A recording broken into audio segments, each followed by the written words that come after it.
विष्णुरूपाय व्यासरूपाय विष्णवे नमो वै ब्रह्मनिधये वासिष्ठाय नमो नमः।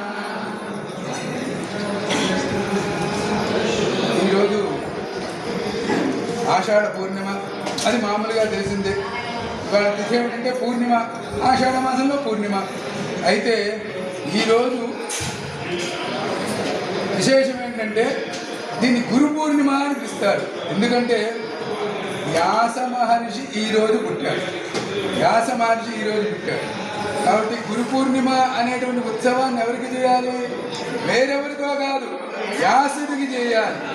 వ్యాసుడికి పూజ చేసి వ్యాసుడితో పాటు కృష్ణుణ్ణి, శంకరాచార్య వారిని, గురువు గారుని, వీళ్ళని ఆవాహన చేసి వీళ్ళకి పూజ చేయాలి.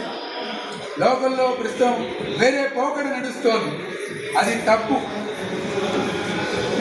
ఇంకా మరి గురు పూర్ణిమ అనేటువంటి విశేషమైనటువంటి ఆ ప్రాధాన్యత అలా పిలవబట్టం ఎందుకు వచ్చిందంటే, ఈ వ్యాస మహర్షి గురు పరంపరలోని వాడు. ఈ గురు పరంపరలో కలియుగం ప్రవేశిస్తోంది, జనులందరూ కూడా, సకల ప్రాణులు కూడా ధరించాలి, ముఖ్యంగా మనుష్యులు ధరించాలి అని చెప్పేసి ఆయన వాళ్ళు ధరించడానికి 18 మహాపురాణాలు, 18 ఉపపురాణాలు, భాగవతం, భారతం ఇన్ని రాశాడు ఆ మహానుభావుడు. ఇవన్నీ ఒకటి రాస్తే సరిపోతుందిగా? కాదు, ఇది కాదు. ఎప్పుడు ఇదైనా చదవడం, ఇంకోటి చదువుతామని మనకు అనిపిస్తుంది. మన మనిషి బుద్ధి అట్లాగే ఉంటుంది, ఒక చోట నిలకడగా ఉంటుంది సహజంగా. అందుకని ఈ నిలకడ లేని బుద్ధికి కూడా లేదు, ధరించండి ఆయన ఒక ఉపాయం చేశారు. 18 పురాణాలు, మహాపురాణాలు, 18 ఉపపురాణాలు రాశారు. ఇవేగాక బ్రాహ్మణులు తర్వాత కాలంలో, కలియుగ కాలంలో మేధాశక్తిని, అలాగే తపోనిష్టని కూడా బలహీనపడతారు ఈ విషయాల్లో అని చెప్పి ఆయన వేదాలు, అప్పటిదాకా వేద మంత్రాలను కూడా రుక్కులు, యజస్సులు, సామములు అన్నమాట. ఈ రుక్కులు మొత్తాన్ని కలిపి ఋగ్వేదం అంటారు, యజస్సులు మొత్తాన్ని కలిపి యజుర్వేదం అంటారు, సామములు మొత్తాన్ని కలిపి సామవేదం అంటారు. ఇలా మిగతా మంత్రాన్ని అథర్వవేదం అనమాట. ఇలా మొత్తం కలిపి ఒకే స్వరూపంగా ఉండేది అనమాట. ఆ మొత్తం నేర్చుకునేవాడు. కానీ కలిలోకి వచ్చేటప్పటికి వాళ్ళకి శారీరకమైన, బుద్ధిపరమైన శక్తి సామర్థ్యాలు తగ్గిపోవచ్చు అనేటువంటి ఉద్దేశం చేత ఆయన బ్రాహ్మణుల మీద, లోకం మీద దయతో వేదాన్ని విభజించారు. మా మధ్యలో ఎవరు మాట్లాడకండి,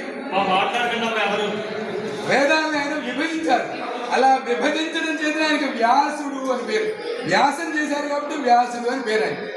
ఆయనకి వ్యాసుడు అని పేరు. వేద వ్యాసుడు, వేదాన్ని విభజించారు కాబట్టి వేద వ్యాసుడు ఆయన. అందుకని అంత మహర్షి, అంత గొప్పవాడు. ఆయన పుట్టగానే పరాశర మహర్షి ఆ మత్స్యగంధిని, నీకు మంచి సమయం వచ్చింది, నీకు సంతానాన్ని అనుగ్రహించాలంటే ఆవిడ భయపడింది. ఆవిడ భయాన్ని తొలగించి సంతానాన్ని గ్రహించాడు.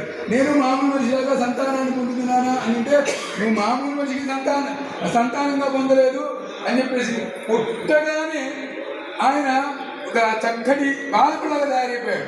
అంటే ఆ మహర్షుల్ని ఎప్పుడు కూడా ఋషుల విషయంలో లేదు మనం పోల్చుకోవద్దు. ఆ ఋషి ఎలా చేశాడేమిటి, ఈ ఋషి ఇలా చేశాడేమిటి అని మన ఋషుల దగ్గరికి పోలికలు, విమర్శలు చేయకూడదు. ఎందుకంటే ఋషుల శక్తులు, తపశ్శక్తులు అటువంటివి. ఎవరన్నా మనకి పుట్టగానే లేదు, లేచింటే తపస్సు చేసుకోవడానికి వెళ్ళిపోతారు. ఎవరన్నా వ్యాసుడు అట్లా చేశాడు. అమ్మా నమస్కారం, నేను తపస్సు చేసుకోవడానికి వెళ్తాను, నాకు అనుమతించు అని చెప్పి నమస్కారం చేసి వెళ్ళిపోయాడు అంతే. అలా ఎవరికైనా అట్లా పుడతారా? అలా పుట్టగానే అట్లా అయిపోయి నేను తపస్సు చేసుకోవడానికి వెళ్తానంటారా? కాబట్టి మామూలు మనుషులకి, వాళ్ళకి ఋషులకి ఉన్నటువంటి వ్యత్యాసం ఇదనమాట. అట్లా అంత గొప్ప మహానుభావుడు వ్యాస మహర్షి. మనకి గురుపరం ఎక్కడి నుంచి అంటే అవ్యక్త రూపమైనటువంటి సదాశివుడు. ఆయనకి రూపం ఆయన అంతగా వ్యాపించుకుంటాడు. శివుడు అంటే ఎవరు? మంగళకారుడు. శివుడు అంటే ఎవడు? మేలు చేసేవాడు, మంగళకారుడు. అటువంటి అవ్యక్తమైన రూపం కంటే ఆడ స్వరూపం స్త్రీ కాదు, పురుషం కాదు, సదాశివ స్వరూపం. ఆ సదాశివ స్వరూపం తర్వాత గురువు ఎవరే అంటే శ్రీ మహావిష్ణువు. ఒక రూపంగా వ్యక్తమైన వాడు శ్రీ మహావిష్ణువు.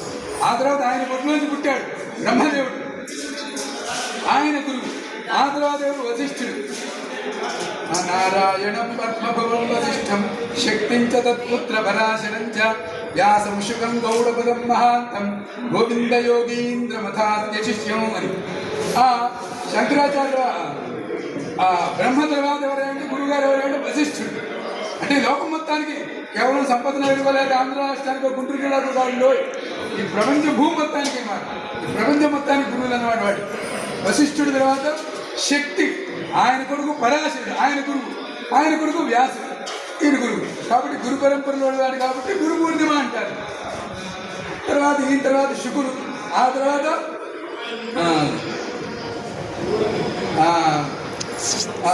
గౌడపాదులు వారు, ఆయన శిష్యుడు. ఆ శుకుడు వరకు లేదు, ఎవరి వాళ్ళ సంతానమే ఆ గురుస్థానంలో ఉన్నారు.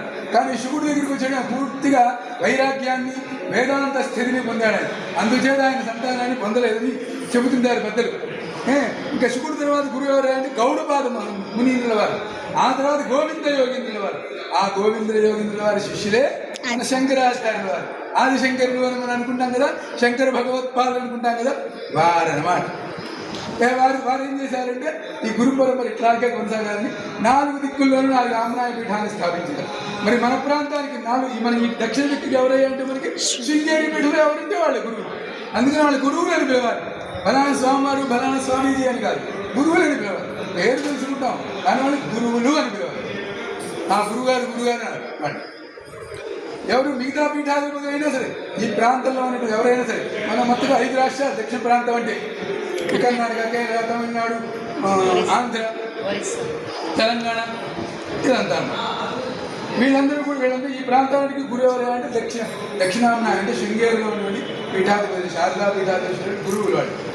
అటువంటి గురు పరంపర అలా ఇప్పటిదాకా శంకరాచార్య వారు ఏర్పాటు చేసి మనందరినీ కూడా అనుగ్రహిస్తున్నారు. కాబట్టి ఈరోజు వ్యాస పూర్ణిమ నాడు ఎవరిని పూజించాలి? అది ఖచ్చితంగా గుర్తు, ఇంకెవరినో కాదు, వ్యాసుని మాత్రమే పూజించాలి, తప్పకుండా స్మరించాలి. మన మానవ కోటికి, మానవ జాతికి ఆయన ఎంతో దయతో అనుగ్రహించారు. ఆయన ఇచ్చిన కానుకలు ఆయన ఈ పురాణాలు కానీ, వేదాలను విభజించడం కానీ, ఇవన్నీ కూడా ఎంత ఉపకారం చేశారు. అటువంటి మనిషి ఎప్పుడు మర్చిపోకూడదు మనం. కాబట్టి అటువంటి రోజున మీ అందరూ కూడా చక్కగా సమావేశమై ఆ స్తోత్రాలు పారాయణ చేశారు, భగవంతుడిని స్మరించారు. కాబట్టి మీ అందరికీ కూడా ఆ గురు పరంపర యొక్క, అందులోనూ విశేషంగా వ్యాస భగవానుడి యొక్క అనుగ్రహం, ఆయన విష్ణువు యొక్క అవతారం అంటారు. భాగవతంలో చెప్పబడింది ఈ మాట, నేను చెబుతున్నది కాదు, విష్ణువు యొక్క అవతారం అంటారు. ప్రతి మహాయుగంలోనూ ఒక వ్యాసుడు పుడతారు.